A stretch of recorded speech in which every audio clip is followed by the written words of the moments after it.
send this recording to you later on today once it's downloaded and I've got it, so that you've got it as a reference document if you want it for future, or if you want to share it with anybody in your organization that you think might find it useful. I'll also send you a copy of the slides as a PDF, so you'll get the recording and the slides later on today, probably early afternoon by the time everything's processed.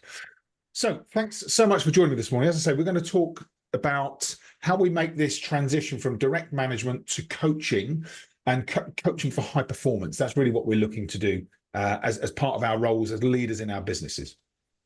For those of you who've been to these sessions before, you'll know the idea of this next kind of 50 minutes or so, I'll aim to finish somewhere between 10 to and 5 to 10, so that you've got some space between this session and your next meeting. Most people have got a 10 o'clock.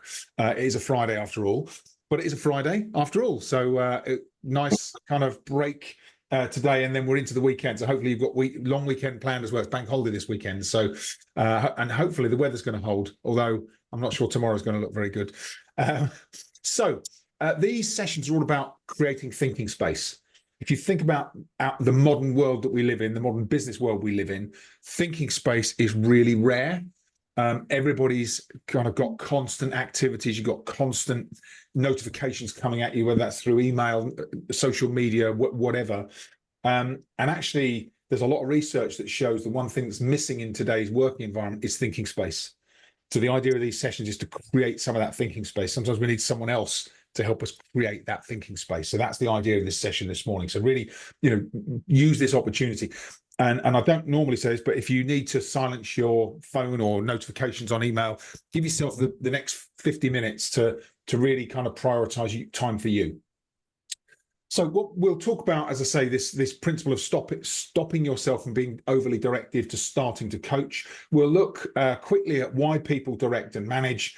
We'll look at some of the experiences of direct management. I ran a poll on LinkedIn and there was some interesting engagement with it. I'll share some of those ideas with you today, some of that feedback. Then we'll talk about how to make that transition and change. Then we'll talk about some of the principles of coaching. And that will go on for about 20, 25 minutes. And then we'll open it up to a discussion, just to give you the chance to process what is it that we've covered this morning. What does that mean, do you think, for you? And how can you start to make some of those changes in your business and in your leadership role? And then we'll kind of do a couple of other things, then we'll wrap up. Okay. So I love this quote from Steve Jobs. I'm sure you've seen it before. It doesn't make sense to hire smart people and then tell them what to do. We hire smart people so they can tell us what to do. And that really does encapsulate the whole principle and premise of coaching, right? We should be getting ideas from our teams, getting ideas from our people, because they should be able to come up with some of those more creative, innovative ideas to improve our business and improve their role within the business. But what often happens is the opposite, right? So instead of it's kind of soliciting and coaching, what we find is that we fall into this trap of managing, directly managing, perhaps even overly managing, sometimes micromanaging without realizing that we're doing it. And I speak from experience, having done that when I first started a leadership role. And interestingly, I found I had multiple leadership roles in different companies, different businesses, different marketplaces. And I don't know why, but I found myself drawn to being overly directive early in my role. So I'd kind of get into a business, I'd spend the first month or so understanding, listening, questioning, doing some really good kind of coaching and inquiry. And then for some reason, I'd flip the switch. This switch would flip in my head. It was like, I know how to fix this. And I'd go on this fixing thing. Like, no, don't do that, do this. No, don't do that, do this. And it was almost like default, because I wanted to be able to fix things more quickly, perhaps, than the people in the business could or would. But why do people do it? I mean, there's lots of reasons why people do it. And this is feedback I get from clients. I'm a high performer. So I've been formerly, I'm a high performer in my role. I'm moving to leadership. I know how to do it, right? I know how to do this. So actually, I just tell people to get on with it and do it, right? Sometimes we want a sense of control. In leadership roles, I'm sure you've found this yourselves, that you get less control because you're leading people, you're not directly able to influence the result personally yourself. So actually you get a sense of control by being a bit more directive with people. And it's a bit of a trap that we fall into. We also have standards. If you're a high performer, you'll have high standards. So you want people to meet your standards, not necessarily their standards. And sometimes trust is a big thing. Sometimes we don't trust people to do it properly, and that can be something that we don't even realize is happening, that we don't fully trust our teams or trust individuals to actually, we find it easy to be really clear, do this, do that, and get it done by this date. And that kind of, it gets the result, and that's the problem, but it gets the result short term. And then, of course, if we don't learn how to delegate, and we won't talk much about delegation today, we'll talk more about coaching, but I do quite a lot on delegation as well. If we don't know how to delegate, that can be a real stumbling block for us. Because if your experience of delegating is the same as my early experience of delegating, it was that I delegated and then things didn't get done. So then I ended up defaulting to telling people to do stuff or picking it up myself again, and it becomes a bit of a self-fulfilling trap that we fall into if we don't know how to delegate effectively. And then, of course, some people, sometimes, and I think earlier in my career, I didn't know what else to do. I was like, this is how it works, right? You tell people what to do and they do it. Only they don't always. So we find ourselves in these traps. And what happens when we do this, if you're over-reliant on directive management, then a few things happen. You increase the stress in your team because they don't feel like they can ever quite meet your requirements. You create greater dependency on yourself. So people then start to be reliant on you for answers. And as I say, I'm not pointing any fingers. This is personal experience. You start to find the morale of the team will decrease. People kind of start to feel less engaged, and engagement overall in the role, in the business, within that team, and with you as a leader starts to lower as well. And then, of course, that affects performance. So people's performance tends to spike, and then it will drop. And that's because people are reliant on the manager to keep them on track, keep them focused, keep them moving. You get less ideas, less innovation, less input from your teams.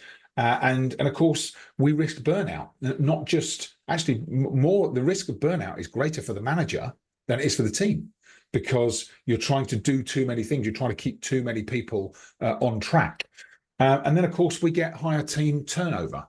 And people, especially now, I think the next generations are much less likely to put up with poor management. That's what I'm seeing in the businesses and the clients I work with.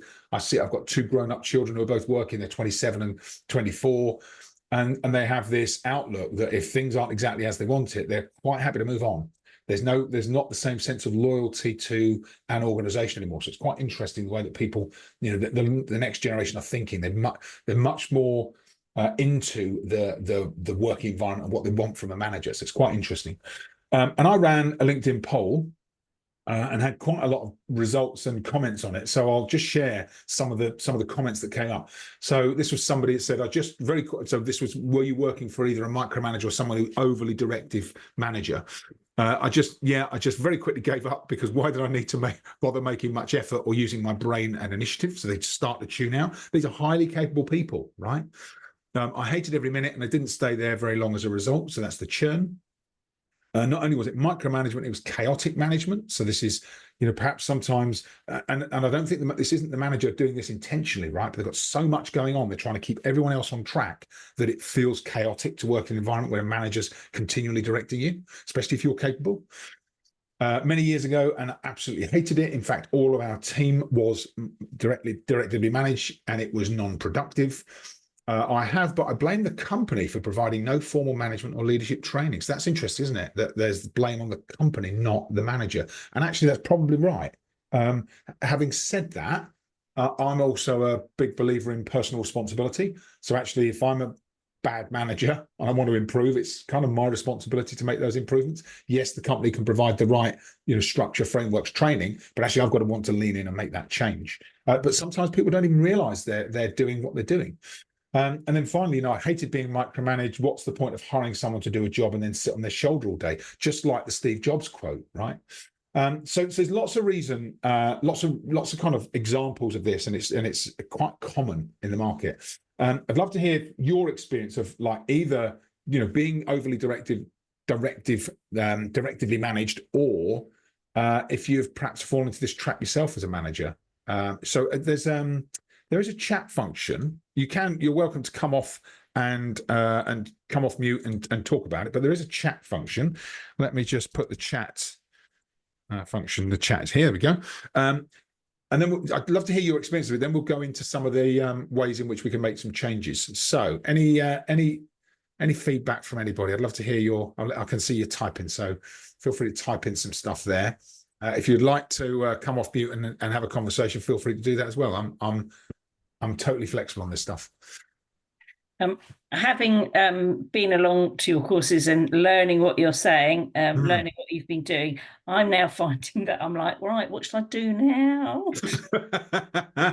And I'm finding that I've got to find something to do, like look after myself or something. So it's definitely, I probably was a bit of a control freak before, but using your methods, I am finding more that my employees are excited about what they're doing as well. Wow. So you've managed to make this transition, Fiona. You've got people much more independent. Not brilliantly, but I am in the process of. It's improving. It's improving. Oh, well done. Very good.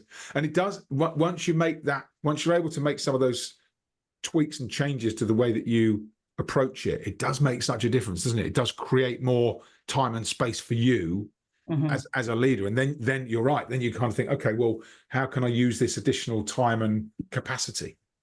I think people do struggle, though, because they're so used to being directed, suddenly giving space to think for themselves and come up with ideas. I still sort of have to use those open questions to extract their, give them that space to extract their ideas as well.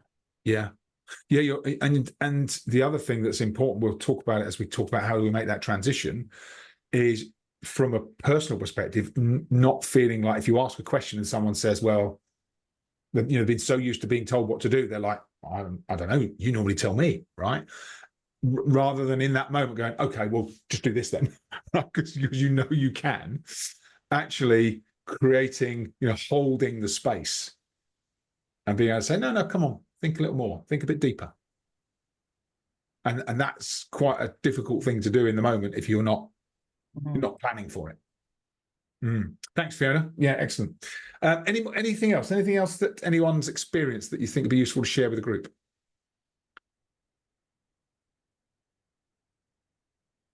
Yeah, I could actually. Oh, thanks, Anusha. Yeah. Sorry, I'm new to it, the group. I've not been on any of these webinars before. That's okay. I think when you put up those first 4 points, I was like, oh my God, I'm guilty on all charges there. Yeah, I think when you're young and you're building your business and everything's so personal to you, you want to maintain those high standards. You feel you can do everything. You want it done your way, etc. Yeah. I've been on a long journey. I work in the NHS. I'm the owner of a small business. And that makes it harder because you feel you want to control everything. Yes.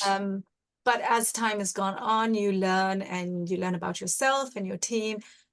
And in one practice, I feel it's been amazing now with a different manager. And in the other practice, I'm still highly dependent on, and I feel I'm forced to micromanage. So I'm here today to try and figure out for myself, with your help probably, how to make that change. Yeah. Because I've been there so long and I'm finding it hard to break out of that, where they're so dependent on me. Yeah. I'm like the mother of the practice, and I can't take it anymore. Yeah, you don't want to be that person. No, you don't want to be. And it's interesting that you've done it in one of the practices and not been able to do it in another. Yeah, the dynamics are different there. I think that was my second practice. So I learned a bit at the start how to be different, but I can't seem to break out of it in the way I am at the moment. Okay. And I'm mostly based there. Right. Yeah. So yeah, possibly it's you. It is me. I agree. That's why I'm here. Yeah. That's good. Well, awareness is the first step to change, Anusha. So it's a good thing. It's a good thing. And I recognize this in myself. And a bit like the stage you're at, I recognized it in myself when I created this trap. And I'm like, why am I working 50 hours, 60 hours a week and still not really making progress on the big things? Yes. I'm firefighting all the time. Absolutely. It was, it's a nightmare. And it's not until you make this shift that things change. So brilliant. Thanks for sharing that, Anusha. I appreciate your openness, especially on your first call. Thank you. So let's talk. Sorry, I was just going to, also to add, Justin, David, it's interesting just listening because I'm also new to the group, but I've been in my role has been sales throughout my career. So, and whilst I recognise both the leadership and the team sort of dynamics, I see my role sort of bridging across the two because whilst I'm, trying to mentor and coach, I'm also part of the team trying to deliver. So it's an interesting dynamic. I sit there and think, well, I cross over both really. Yeah. So I can be part of the team trying to sort of initiate and encourage ideas and thoughts, but also give direction and sort of from personal experiences. So yeah, it's an interesting one. Yeah, and that is an interesting one, David, because I've been in that situation myself, and you have, it's a bit of a tightrope you walk, isn't it, where you're in one moment having to jump in and actually deal with clients yourself, do some work, and at other times it's important that you step back, either mentor, coach, or take that leadership position, and it's difficult to do both within a role, but there are ways to create boundaries so that you can transition from one to the other. Oh, that'd be good to understand more about. Yeah, that's good. Thanks, David. Thanks, David. Very good. Love that. Really enjoying the feedback this morning. Thanks, everybody. Any more? I'm new to the group, so it's really interesting what David, you've just said there, because I've been very in sales roles. I've done my management jobs years and years ago, but I've been in sales and I'm always thinking for myself, but I've been in teams where it's very micromanaged. I was senior, so I did my own thing, but they were so used to being micromanaged that a new manager had come in and she used to, anytime they asked her a question, she would just say, well, what do you think you should do? She always turned it back round and they absolutely hated it. So they didn't have anybody else to blame. But I'm going into a new head of sales role, but I'm going to be selling and I'm going to be managing. So I've gone in and met the team and you can tell they're looking for somebody to tell them what to do. To direct them. So there's that, the boundaries is definitely what I'm going to be interested in, because it's easy to say, oh, say this or do that. That's what I would do. But they're not thinking for themselves. So then, it's interesting that you might create that dynamic that you said at the beginning, where people they just don't think for themselves then because they don't know how to. So so it's I'm really interested in just finding out how to manage that moving forward. So it sounds good. Brilliant. Thank you, Siobhan. So some real commonality, actually, Siobhan, David, Anusha, around how you can start to make this transition. Great. Let me let's go back to sharing. Thanks for being open about that as well. This is stuff that's not obvious sometimes, and I'll just share. Let me share a couple of things that might be useful. So first thing is, I'm sure you're aware of the performance curve, but you may not be aware of the difference between eustress and distress. Okay. And when I kind of learned this, there were a number of light bulb moments for me. But if you think about the performance curve, we think we put it on a grid, right? And you think on the y-axis, you've got performance and purpose. And then on the x-axis, we've got stress or pressure, right? Stress or pressure that's created. And what happens is, if we don't feel enough stress or pressure, right, performance doesn't improve or doesn't lift. And actually, we can be bored. Bored is the first stage. Right? I'm bored in my work because nobody's actually kind of putting me under any positive, constructive challenge or pressure. The next part is calm, and then the middle part is distress. Eustress. Eustress is positive stress. When you've got a deadline, you're in your performance zone. You're capable at what you're doing. You've got a little bit of challenge, so it's not something you're doing every day. It might be stuff that you're really having to focus and concentrate on. But the pressure to get it done actually gives you positive energy, right? Eustress. Once we press people beyond eustress, so you start to challenge them too much, you're not giving them enough support or training, then they hit distress. Distress is negative. Energy reduces, performance reduces, and more pressure than that, and it creates stress and anxiety. Okay, so it's really interesting to look at this kind of performance curve, because what happens is, if people hit stress and anxiety, then there's something happens in the brain, right? The brain has a way of functioning that when it hits distress, you hit fight or flight.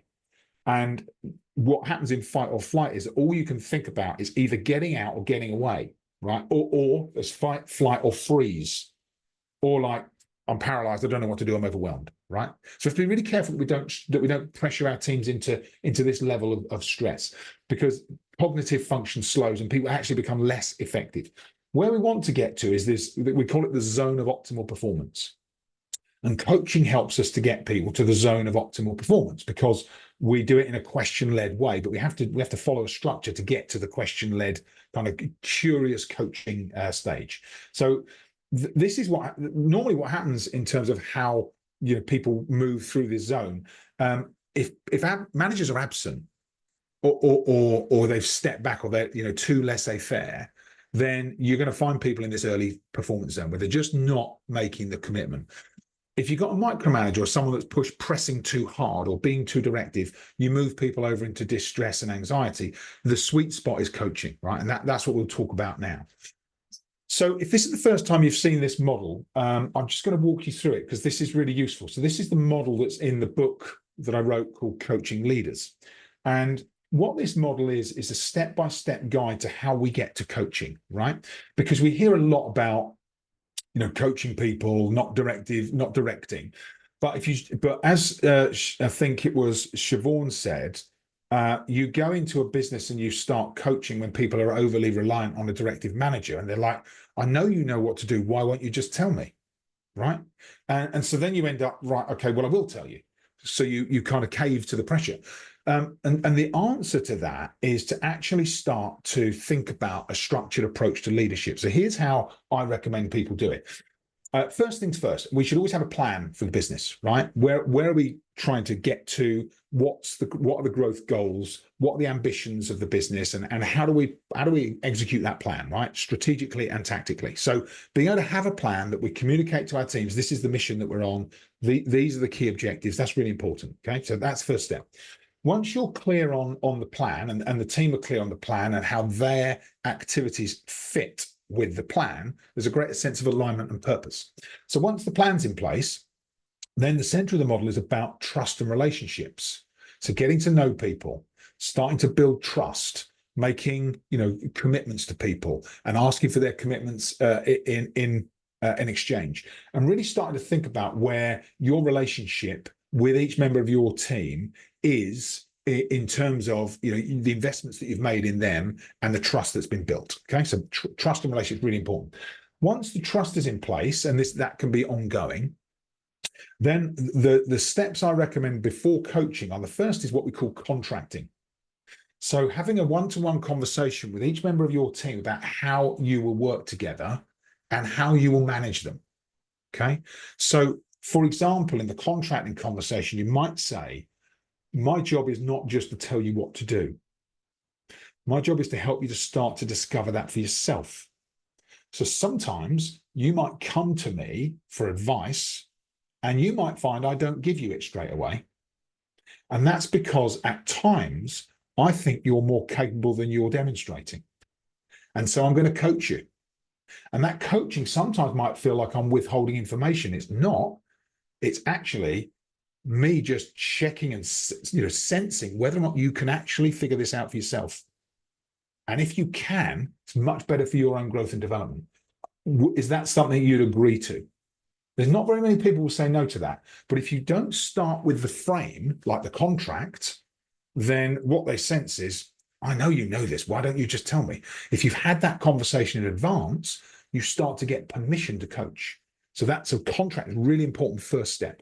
Once you've got the contract in place with each of your team, then it's about setting objectives and goals, making sure that they're really clear on what's expected of them. They know how their plan fits with the business plan for your organization. They are clear on the kind of leading metrics and the lagging metrics. What are we measuring in terms of delivery? What are you doing in terms of activity? So really clear on objectives and goals, and agreeing that with them so that you and they are clear, right? This is what great looks like in your role. And once you've got those objectives and goals in place, and there's lots of ways to do that, you'll have heard of OKRs, which Google famously rolled out, objectives and key results. I use an approach called 1-3-3, which is one overarching goal, 3 priority streams of activities, 3 key areas that you work on, and then 3 activities per stream. So people then have 9 responsibilities, and then you measure them really effectively on how they deliver those 9. And it all rolls up to the business plan. So it's a really nice way to get alignment between your teams, their objectives, and what you're trying to achieve as a business.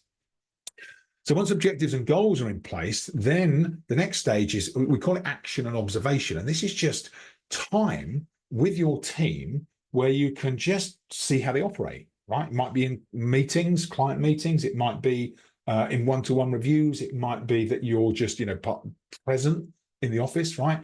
But time to see them in action, right? Because if you don't watch your teams in action, it's really difficult to be able to coach. Because the coaching is about helping them find those areas for improvement and elevate performance. So the coaching then sits alongside the action and observation, right? So I've seen how you operate. I've got some ideas now about how you could improve, and I can coach you on them. And so you follow these steps: contracting, objectives, action, observation, then we can coach, right? So we set the scene for coaching. And this is, if you look at a lot of the coaching manuals, this is where the gap is, because they kind of get you to jump straight into coaching, and people find that they get this disconnect where their teams are saying, I know, why aren't you telling me? And it's because we haven't followed the previous steps, right? And this is about creating clarity for teams. And then the final part of the model, the H, because you'll see this is a mnemonics, coach, COACH. The H is heroes in the making, and it sounds a bit lofty, but the whole idea here is there's a principle called the Pygmalion effect, right? Which is, the more we believe in people and demonstrate we believe in their capability, the more we help them believe in themselves. And it becomes a self-fulfilling prophecy, right? The more we think people are not capable and we jump in and keep directing them, the more dependent they become. The more independence we see in them and start to tell them and share that with them, they start to see a bigger picture for themselves. So then we link that to development planning, succession planning, and it really strengthens people's capability, their own self-belief, but a lot of it's triggered by the leader. And I'm sure you've all had that situation where somebody has said to you, I see something bigger in you.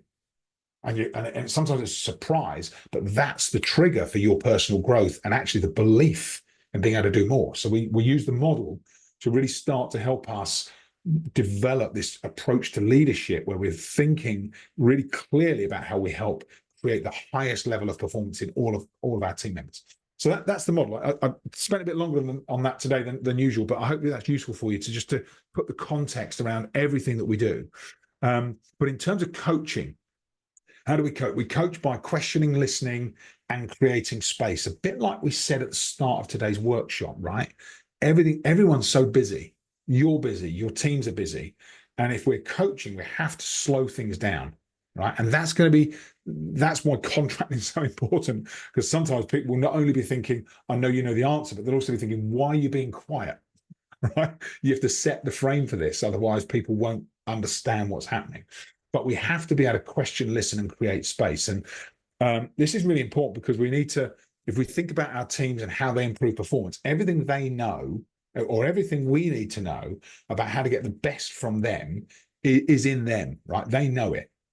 You know what it takes to get the best from you. I know what it takes to get the best from me. Your team know what it takes to get the best from them. But the only way to tease that out is through coaching, right? That's questioning and listening. And so coaching is about building confidence and creating trust.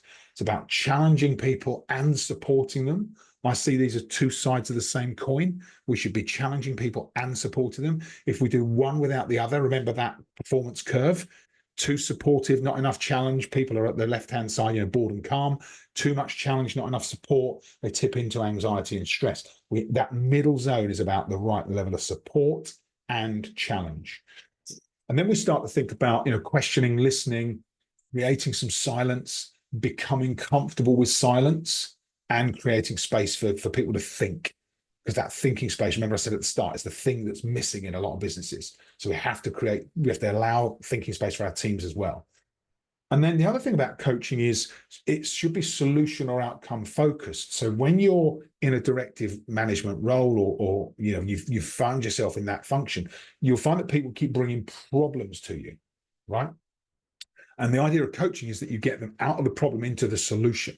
Okay, that's a problem. We need to acknowledge the problem. Now, what's the solution? Okay, what do we need to do about it? So coaching is about solution focused, being solution focused. And it is about pulling answers from people, not pushing. There are times when we might be signposting.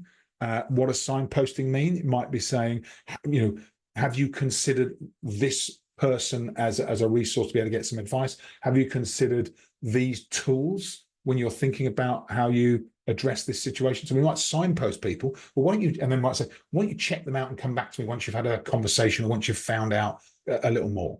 So we're not always saying, go and do this, go and do that. We might signpost, but we're not telling people. It's about being reflective and shifting people's perspectives. So some of the greatest coaching questions get people to think differently. So I love the question when people come to me with like a problem or an issue, to say to them, what if this was actually an opportunity? Because they've never even thought about it. And it's really interesting when you ask them, what if what's happening right now is actually an opportunity? And most people will have to really kind of reverse up and go, I don't really even understand the question. But once you start teasing these out of people, it's surprising how effective it is to shift perspectives in a coaching conversation. And then, of course, we're also energizing people through coaching conversations. We're building their self-belief. We're creating focus, clarity, and helping people to prioritize. Because sometimes what they'll bring to us, I've had lots of situations where people bring stuff to me and I'm like, why are you even working on this? How have you decided this is a priority? And we kind of laugh about it. And they're like, oh yeah. I'm like, okay. So they're like, so you're telling me I should park it? I'm like, well, what do you think? I should park it. You should definitely park it. Move on. What's more important? And then they talk. And it's really interesting because people don't even realize some of this stuff. And coaching is a really good way to get them to start to think differently about it and build their own personal responsibility and accountability, and get commitment from them to continually make changes and act in alignment with those changes that you've agreed. And of course, coaching is not something that you do once and it's finished. It's ongoing and continuous, and it's a skill. It's a skill that we build, and if you can make it a default style in your leadership, it's surprisingly effective in terms of building that sense of space for you and for your teams. So how do we do it? I'm going to pull these up, right? So we have to park ourselves and park our input, and that's sometimes the most difficult bit. We have to focus on the person in front of us, the team member, focus on them. We have to make sure that there is rapport or some kind of relationship of trust, because without trust, people won't lean into the coaching conversation. They'll be skeptical. What's really going on here? Are you trying to trick me? I've talked about slowing down, creating space, asking good questions, listening, and this challenge and support piece is really important. And recognizing that what we're really trying to do with coaching, and this is the shift, we're trying to get people to change from the inside out rather than us kind of outside in. And that's the big shift. Once you get people to consider how they can change positively from the inside out, that's when the shift happens. And we do that through coaching, questioning, listening, creating some space. Okay, so we talked a bit about some of the things that were happening before. We talked through the model. Hopefully that was useful to go through it. It's a quick run through it. We obviously I'll go through that. If you're interested in the book Coaching Leaders, I'll happily send you a digital copy. It is available on Amazon, but I'll send you a digital copy along with today's workshop, so that if you want to read it, you've got the option to do so. There's lots of great, it goes in depth into each of those different models, and obviously it's the foundation for the program that we run around developing coaching leaders. But let me pause the sharing and just take some feedback. As I was going through that, I'm sure lots of things were occurring to you. I'd love to hear some feedback. What occurred to you as I went through those slides? I can say, very evident from those slides and conversation is that I've been very guilty of seeing the questioning as almost trying to expose that leader weakness, So I've always jumped in to try and give the answer and the direction, rather than maybe, as you say, passing it back and encouraging people to think for themselves more. Yeah. So yeah, that's something that very much I need to take on board. Yeah, thanks, David. And do you know, the big I remember the first time that something occurred to me, and it was a conversation with a mentor I had in the business I was in. It was HR, it was an HR director, and we were talking about some of the issues I was having within the business, and she was the one that kind of started to introduce me to coaching, and she made this comment to me, and it was like it's like she turned a light on in my head. She said, you know, now that you're in a management position, Justin, one of the things that you'll have to recognize and come to terms with is that when you're like an operator, an individual contributor in a business, when you're a good operator, you get a lot of satisfaction from completing tasks. And that's really quick feedback. So I do something, I complete the task, I'm like, yes, right? You get that mini dopamine hit, right? She said, you're not going to get as much of that anymore. And you'll need to learn to move from short-term satisfaction to long-term, seeing your team develop, recognizing their achievements, knowing that you were sometimes the reason they made those achievements, but being happy for them, not needing to get the satisfaction personally. And it was it just kind of made me go, yeah, right, okay, that's the missing link for me. And if you can make that transition, it really helps you to go, actually, I don't need to get the personal sense of credit for the gratification. Yeah. Excellent. Yeah. Thanks, David. Yeah, really good. Who else would like to share some thoughts? I'll just talk a bit. I mean, I don't know if Yeah. everybody else is in sales, but I think in sales world, it can be a bit different because obviously you've got targets to hit. So when people come to you and, you know, they've got an opportunity and they're struggling and they don't know what to do, to then allow people to try and think for themselves when you think, well, we need this deal. So sometimes then there's the thing that you'll be like, well, I need to step in and take charge and take over. So how would you work around that? Good question, Siobhan. Before I answer, what you tell me, what do you think? What ideas have you got? Oh, it's hard, that one. That's the one where, I don't know what the best way is. I mean, it's you know, if I'm sitting in on a call, it'll be easy to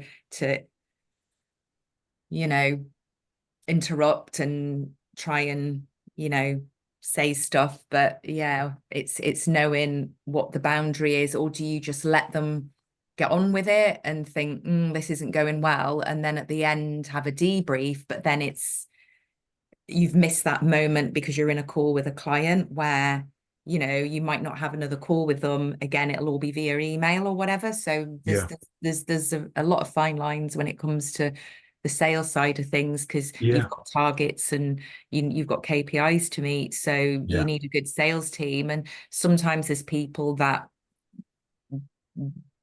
they're not going to be top performers, and it doesn't matter what you do, they'll always have an excuse. So it's where does the coaching stop? And you know, I mean, I take it that's all in your book, your books and everything. So managing there'll be a lot of stuff to learn for me in that. And so the short answer, Siobhan, is it's in the process. Right?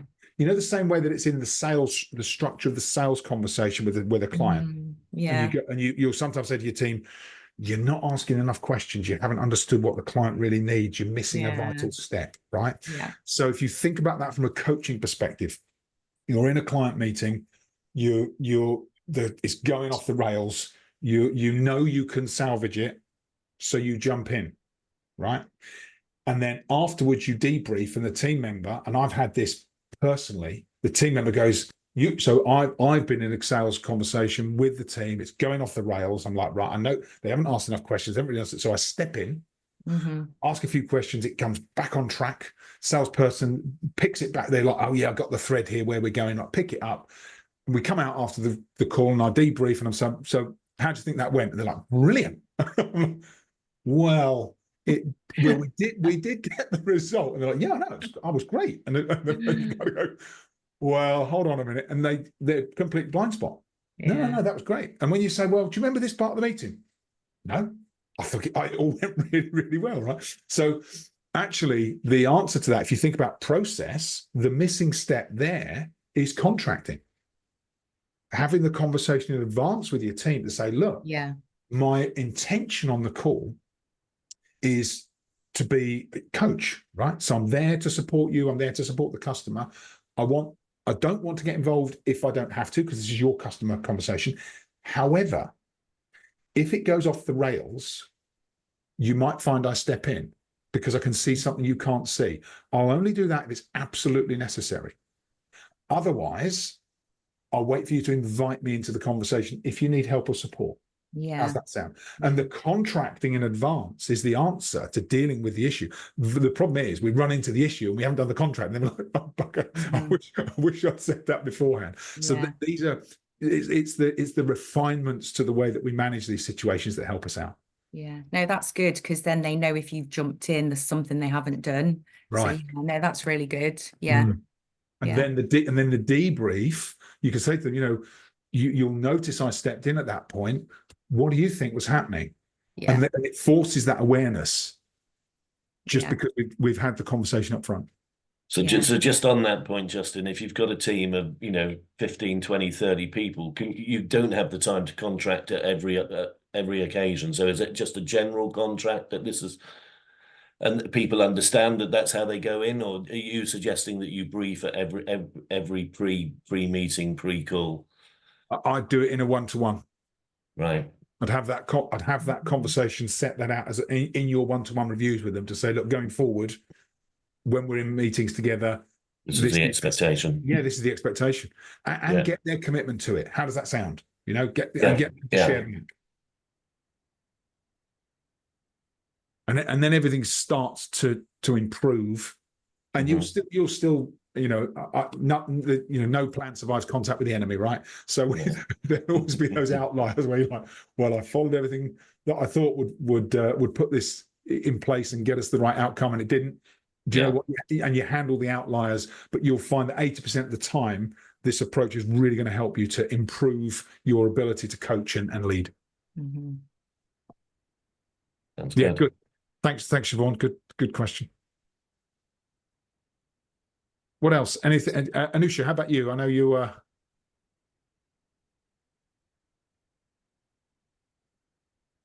Yes, I think it's given lots to think about.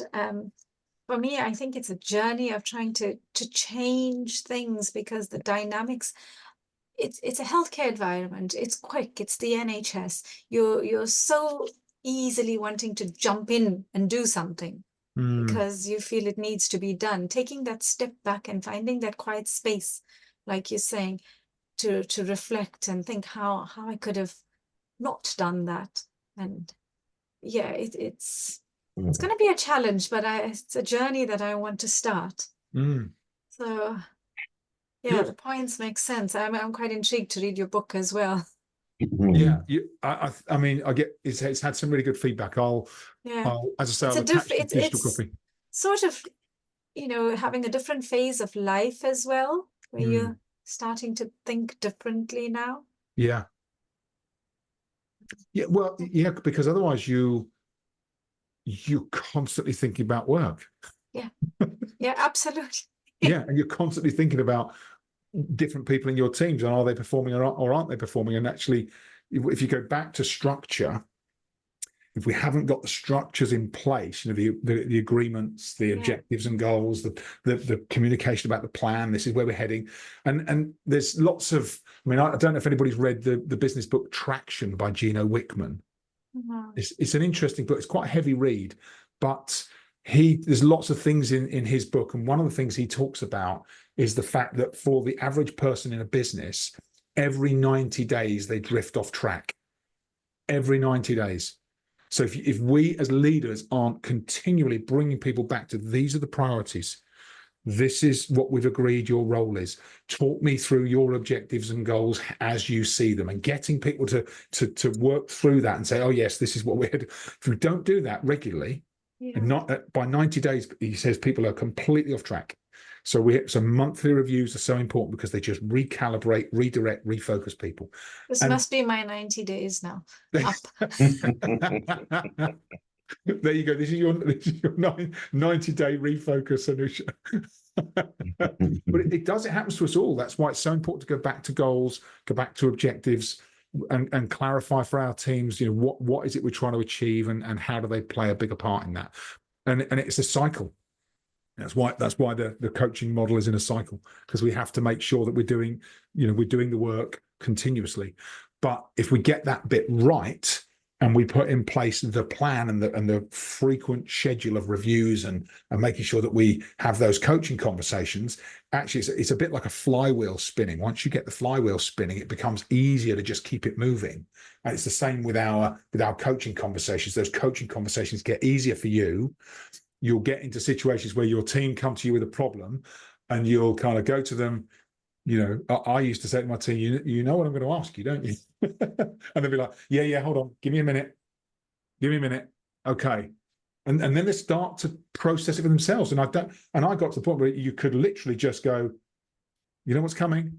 I'd be like, yeah, hold on. Well, I've got some ideas, and all of a sudden it starts to change. And then people start to come with you, well, I've got this problem, but I think there's 2 or 3 things we could do.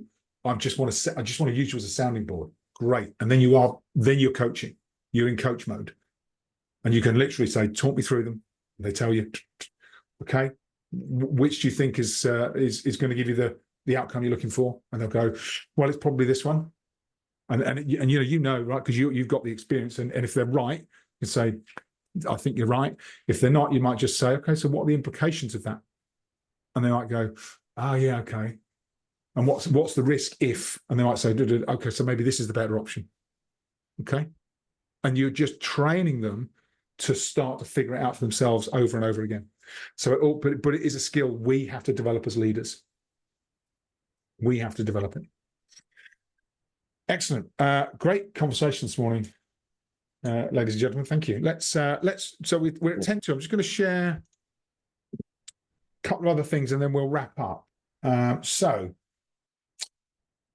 I love this quote about enthusiasm, right? So this is for us and for our teams. Whenever we leave the site of situations like this, always think about, okay, how do I make sure that I move this from inspiration to action? So because you know, the minute you get off this call, by 10 o'clock, by midday today, you'll have forgotten half of the things we talked about today. So maybe even, right, do you have to schedule a 20-minute session for yourself later on today to go, right, what am I going to do about that content from this morning's webinar? So enthusiasm is important. If anybody would like to pick up with me, I talked with Chris this week on a one-to-one. I often offer a one-to-one strategy session for people that come to these sessions. Let me just hold on. Let me put the link in the chat. Hold on. There we go. So there's a link in the chat. I'll also put that link in the follow-up email from today if you didn't catch it today. I'm happy to have a one-to-one strategy session just to understand a bit more about your business. It's kind of like a discovery conversation. So perhaps even kind of go into a bit more specifics about perhaps what you're doing. And then usually we kind of go, right, where are you now? What are the current challenges? Where would you like to be? You know, whether that's 12 months or however long, and what do you need to do to what actions do you need to take? Sometimes just, it sounds odd, right? But just someone else asking you those questions gives you a sense of clarity you don't have for yourself. A bit like when you're coaching your teams. And then it's a useful conversation. If there's anything you want to explore further than that, then obviously there's an opportunity for us to do that as well. Like I run programs, I do one-to-one coaching, lots of different things, but it's only when it's right for you or for people in your team. So that's everything I wanted to cover today. Final opportunity for questions if anybody has any, or any final comments, and then we'll wrap up so that you've got a bit of space between now and your 10 o'clocks. Any more for anyone? Anybody got anything that's on their mind that they'd like to cover before we close? I just say thank you to everybody for all the contributions. It was really thought-provoking. I know everybody's business is different, and circumstances and dynamics are all individual. So it was lovely to hear, you know, the spectrum of feedback. Thanks. Yeah, it was. Yeah, it really was. Thanks, Chris. Yeah, thank you. And thanks, everybody. Echoing Chris's feedback as well. It's really, really good to hear the difference, and interestingly, the different situations, but the commonalities as well that we all face as leaders. It's a big part of what we, you know, what we work on, isn't it, in our businesses. Important that we get that support for being able to make clearer decisions. Yeah, really good. Thank you, everybody. Well, listen, have a wonderful, very helpful. Yeah, thanks, David. Have a wonderful rest of your Friday. Have a great weekend when you hit the finish line this week, and a long bank holiday weekend. I hope you enjoy it. Let's fingers crossed for the weather, and hopefully see you at a future workshop. Thank you. Yeah, that was thank really you. Yes, enjoyable. thank you very much. Thanks, Thanks, everybody. Bye. Thank you. Take care. Bank holiday. Thank you. Bye-bye. Thank you. See you. Bye.